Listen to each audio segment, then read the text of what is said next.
नमस्ते। सोचिए, भारत का अगला ट्रिलियन डॉलर आइडिया कहां से आ सकता है? किसी फैक्ट्री से या किसी नए सॉफ्टवेयर से? शायद नहीं। शायद वो आइडिया हमारे अपने घरों के आंगन में ही बैठा है। आज हम एक ऐसे ही बिल्कुल अलग आर्थिक मॉडल को समझने वाले हैं। एक ऐसा मॉडल जो डिग्रियों पर नहीं बल्कि हमारे बुजुर्गों के अनुभवों पर टिका है। अच्छा, ये सब शुरू कहाँ से होता है? एक बहुत ही सिंपल सी ऑब्जर्वेशन से। मान लीजिए ताजमहल की सीढ़ियों पर। वहां जापान से आई एक बुजुर्ग महिला है, अमेरिका से एक युवा जोड़ा है और भी बहुत से लोग। इनमें से कोई भी वहां के गाइड से या तांगे वाले से उसकी डिग्री नहीं पूछ रहा है ना। वो सब क्या चाहते हैं? वो बस कहानियां सुनना चाहते हैं, उस जगह को, उस इतिहास को महसूस करना चाहते हैं। देखिए, वो एक अनुभव के लिए, एक ह्यूमन कनेक्शन के लिए पैसे दे रहे हैं। और पता है, यही मानवीय जुड़ाव, यही ह्यूमन कनेक्शन इस नए आर्थिक मॉडल की नींव है। एक ऐसा मॉडल जो कागज की डिग्रियों से कहीं आगे जाकर जिंदगी के असली अनुभव को, उसकी असली कीमत को पहचानता है। तो चलिए समझते हैं कि ये एक्सपीरियंस इकोनॉमी आखिर है क्या चीज। तो इसे कहते हैं एक्सपीरियंस इकोनॉमी, मतलब अनुभव पर आधारित अर्थव्यवस्था। और इसमें ना वैल्यू की, मूल्य की परिभाषा ही पूरी तरह बदल जाती है। सोचिए, एक ऐसी इकोनॉमी जहां किताबी ज्ञान से ज्यादा जीवन के अनुभव बिकते हैं, जहां कागज के सर्टिफिकेट से ज्यादा किसी की यादें, किसी की कहानियां कीमती होती हैं। ये बात हमें एक बहुत ही गहरे, बहुत ही जरूरी सवाल पर ले आती है। अगर एक बेजान इमारत की कहानी, एक पत्थर की बिल्डिंग की कहानी अरबों रुपए कमा सकती है, तो उस जीते जागते इंसान की कहानी की कीमत क्या होगी, जिसने अपनी आंखों से 120 साल का इतिहास देखा हो, पूरा बदलता हुआ भारत देखा हो। और इसी सवाल का जवाब हमें भारत के सबसे बड़े, लेकिन शायद सबसे अनदेखे खजाने तक ले जाता है। और ये खजाना जमीन के नीचे नहीं गड़ा है, ये तो हमारे बीच ही है, हमारे आसपास। हम इसे कह सकते हैं भारत का जीवित सोना। कौन है ये? हमारे अपने बुजुर्ग। अब देखिए, दोनों में फर्क कितना साफ है। एक तरफ है वो तिजोरी में बंद धातु का सोना, जो ठंडा है, बेजान है, खामोश पड़ा रहता है। और दूसरी तरफ है हमारा ये ह्यूमन गोल्ड, हमारा ये मानवीय सोना, जो बोलता है, हंसता है, अपनी यादें बांटता है और हाँ, आशीर्वाद भी देता है। तो ये सिर्फ बुजुर्ग नहीं है, ये तो लिविंग लाइब्रेरीज हैं, चलती फिरती, जीती जागती लाइब्रेरियां। जरा कल्पना कीजिए एक ऐसे इंसान की जिसने अंग्रेजों का राज देखा हो, फिर आजादी का सूरज उगते देखा हो, और फिर रेडियो से लेकर मोबाइल फोन तक का पूरा सफर अपनी आंखों से जिया हो। सोचिए तो सही, उनका अनुभव कितना कितना कीमती होगा। अब जरा इस एक नंबर पर ध्यान दीजिए, 6 लाख, 600,000। ये भारत के गांवों की संख्या है लगभग। अब सोचिए, सिर्फ इतना करना है कि हर गांव अपने सिर्फ एक बुजुर्ग को, बस एक बुजुर्ग को अच्छी देखभाल और सम्मान के साथ एक लंबी स्वस्थ जिंदगी दे पाए। तो क्या होगा? हमारे पास 6 लाख जीवित धरोहरों का एक पूरा का पूरा राष्ट्र होगा। हाँ, और ये सिर्फ एक बड़ा नंबर नहीं है। असल बात वो नहीं है। ये जो 6 लाख जीवित खजानों की आबादी होगी ना, ये दुनिया के 60 से ज्यादा देशों की कुल जनसंख्या से भी बड़ी होगी।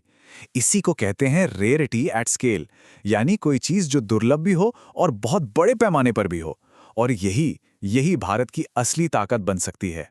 ठीक है, तो हमारे पास ये जीवित सोना है और वो भी बहुत बड़े पैमाने पर है। लेकिन सवाल यह है कि इससे एक पूरी इकोनॉमी कैसे बनेगी? तो चलिए अब उस पूरे आर्थिक ढांचे की कल्पना करते हैं, एक ऐसा मॉडल जिसे हम गोल्डन एलिफेंट या सोने का हाथी मॉडल कह सकते हैं। तो ये गोल्डन एलिफेंट इकोनॉमी असल में दिखेगी कैसी, काम कैसे करेगी, इसका जमीन पर क्या असर होगा? तो तस्वीर कुछ ऐसी बन सकती है कि दुनिया भर के टूरिस्ट पेरिस या न्यूयॉर्क को छोड़कर भारत के किसी दूर दराज के गांव का टिकट खरीदें। सोचिए, डॉलर्स और यूरोस सीधे गांव की चाय की दुकानों और छोटे छोटे बिजनेस में आ रहे हैं। गांव के जो युवा हैं वो गाइड, होस्ट और एंटरप्रेन्योर बन रहे हैं। शहरों की तरफ जो पलायन होता है वो रुक रहा है, शायद उल्टा हो रहा है। और हमारी संस्कृति, हमारा कल्चर देश का सबसे बड़ा एक्सपोर्ट बन जाता है। मतलब इस पूरी अर्थव्यवस्था में समाज की सोच ही पलट जाएगी। जो बुजुर्ग आज शायद बोझ समझे जाते हैं, वो बोझ नहीं बल्कि आर्थिक गतिविधियों का, इकोनॉमिक एक्टिविटी का सेंटर बन जाएंगे। उनकी देखभाल, उनकी कहानियां, उनके अनुभव, ये ही पूरी इकोनॉमी को चलाएंगे। और ये जो बदलाव है ना, ये सिर्फ गांव की तस्वीर नहीं बदलेगा, नहीं, ये तो भारत की पूरी राष्ट्रीय पहचान को एक नया आकार देगा। ये हमें अपनी उस पुरानी, थोड़ी कमज़ोर छवि से निकालकर एक नई, मजबूत, शक्तिशाली पहचान की तरफ ले जाएगा। देखिए, भारत को हमेशा से सोने की चिड़िया कहा जाता था। एक बहुत सुंदर छवि है, लेकिन थोड़ी नाजुक भी है ना? एक ऐसी चिड़िया जिसे कोई भी आसानी से पकड़ कर ले जा सकता था, लूट सकता था। लेकिन ये जो नया विजन है, ये भारत को सोने की चिड़िया नहीं, बल्कि सोने का हाथी बनाता है।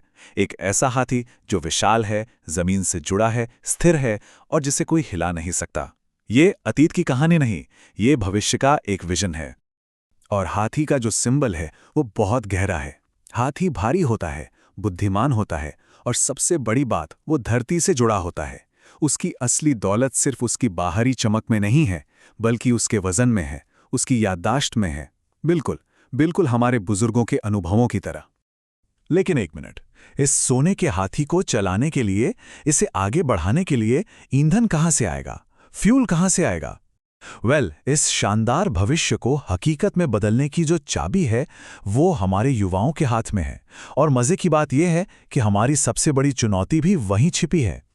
ये जो चार्ट है, ये एक कड़वी सच्चाई दिखाता है। बहुत सीधी सी बात है। एक तरफ है हमारे करोड़ों कॉलेज छात्र जो हर साल ग्रेजुएट होकर निकल रहे हैं, और दूसरी तरफ है वो नौकरियां जो असल में बन रही हैं। और ये जो गैप है, ये जो अंतर है दोनों के बीच, वो बहुत बहुत बड़ा है और इसे भरना ही सबसे बड़ी चुनौती है। तो इस गोल्डन एलिफेंट इकोनॉमी को चलाने का ईंधन कहाँ से आएगा? इन्हीं युवाओं से। हमें बस स्नातकों की एक ऐसी पीढ़ी तैयार करनी है जिनके हाथ में सिर्फ एक डिग्री ना हो, बल्कि प्रैक्टिकल स्किल्स हो, असली हुनर हो। उन्हें हमें गाइड, होस्ट, ट्रांसलेटर और एंटरप्रेन्योर बनने के लिए तैयार करना होगा, ताकि वो इस नई एक्सपीरियंस बेस्ड मार्केट की ज़रूरतों को पूरा कर सकें। तो हम वापस उसी सवाल पर आते जहां से हमने शुरू किया था, लेकिन अब शायद इसके मायने बदल गए हैं।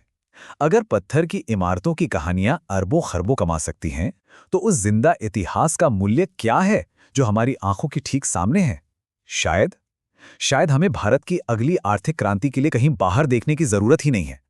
शायद वो $1 ट्रिलियन का आइडिया, हमारा वो सोने का हाथी, हमारे अपने ही घरों में, हमारे बुजुर्गों के आशीर्वाद में ही छिपा बैठा है।